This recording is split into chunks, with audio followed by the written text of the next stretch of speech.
Dimanche 17 mai 2018, Marlène Schiappa était invitée à l'émission Les Terriens du Dimanche de Thierry Ardisson. C'est un ouvrage dans lequel vous vous adressez à vos deux filles, donc sont respectivement âgées de 6 et 11 ans, et on apprend que vous leur lisez chaque soir Histoire du soir pour filles rebelles. Marlène Schiappa était là pour promouvoir son dernier livre, Si souvent éloigné de vous, Lettre à mes filles. Ardisson relève que Marlène Schiappa, dans son livre, dit lire à ses filles Histoire du soir pour filles rebelles. Thierry Ardisson pose la question suivante à Marlène Schiappa. Est-il vrai que l'histoire préférée de vos filles parle de Coy Matisse, un enfant de 6 ans, né transgenre, qui a voulu changer de sexe? Ouais, c'est vrai, mais c'est pas spécialement drôle. Ah si, si, lire ça à une gamine de 6 ans quand même. Ah oui? Ouais.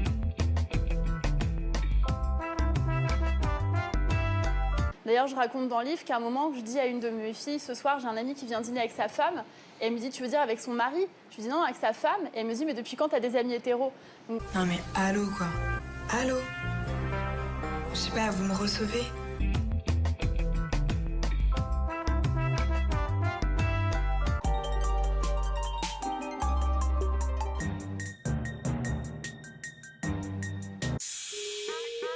Le jeudi 17 mai 2018, Jean-Luc Mélenchon était l'invité de l'émission politique sur France 2.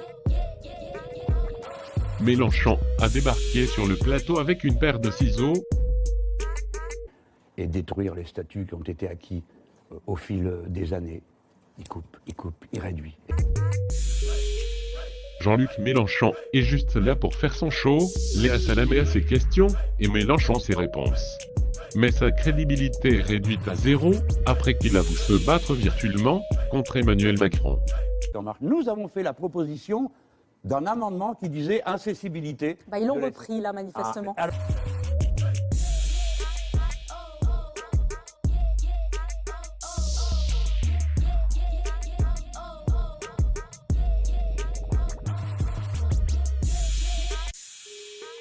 Mounir Majoubi était invité de l'émission politique Zemmour Renello sur Paris Première, mercredi 23 mai 2018. Ce qui est important pour nous, pour qualifier une fausse nouvelle sur laquelle il faut se mobiliser, eh bien c'est une fausse nouvelle dont l'intention est bien de manipuler. Il est revenu notamment sur les fausses nouvelles dans le viseur du gouvernement. Si la fausse nouvelle a une intention de manipulation politique, eh bien alors là, elle représente un danger pour la démocratie. Et donc on n'invente pas. On a vu les élections américaines, on a vu les élections françaises, et on a vu qu'il était possible aujourd'hui de diffuser des informations dont la vocation, l'unique vocation, est de transformer les sentiments, les impressions et les volontés des personnes. Pour Éric Zemmour, ce n'est qu'un pouvoir de plus donné aux juges pour censurer les informations qui ne plairont pas. C'est scandaleux.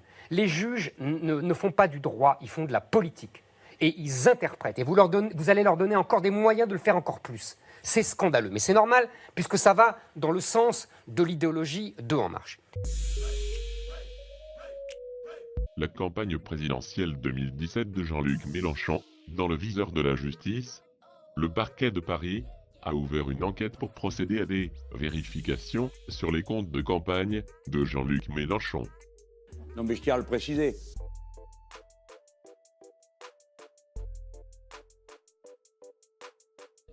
Le parquet avait donné en avril au policier anticorruption le soin de procéder à des vérifications sur une éventuelle violation des règles relatives au financement des campagnes électorales.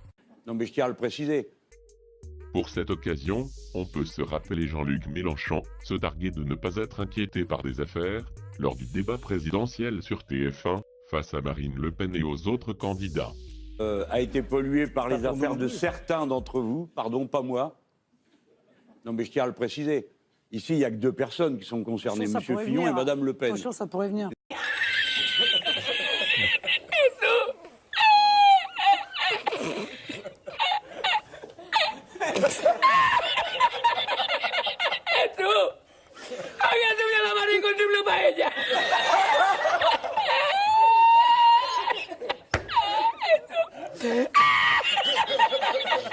Y la encontré porque estaba la paellera agarrada metida entre las piedras de Chipiona, del faro.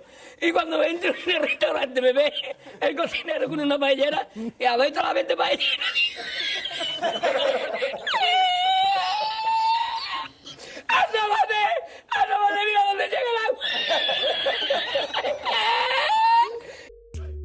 Tommy Robinson, journaliste d'investigation et fondateur de l'English Defence League, a été arrêté vendredi 25 mai, accusé de trouble à l'ordre public, alors qu'il filmait en dehors d'un tribunal.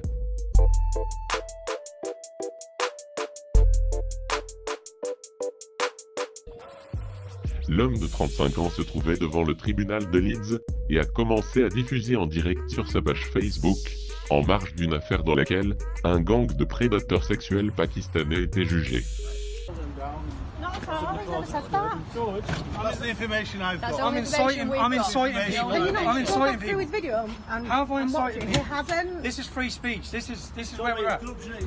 Arrêté dans la foulée simplement pour avoir filmé en dehors du tribunal, dans la rue, ce dernier étant mené par les policiers, puis présenté rapidement à un juge qui a révoqué une peine de sursis qu'il avait pour le même type de délit. This is ridiculous, lads. Do you feel right what you're doing it? I haven't said a word. In fact, someone laid their hand and assaulted me outside court. Yeah, exactly. Other people have swore at me and threatened me about my mother, and here I am being arrested for saying nothing. I'm threatened to be... Il a été condamné dans la foulée à 13 mois de prison ferme par la justice anglaise.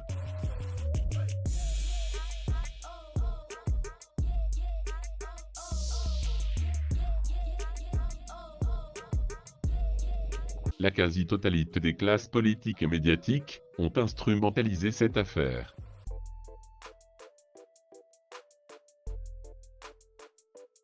Emmanuel Macron, comme pour d'autres affaires, a expédié à une vitesse incroyable sa réaction politique.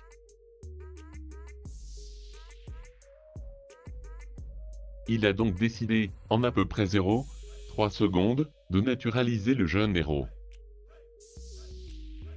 Depuis, Mamoudou Gassama se fait trimballer dans tous les plateaux TV et on a même pu le voir complètement lessivé sur France 24.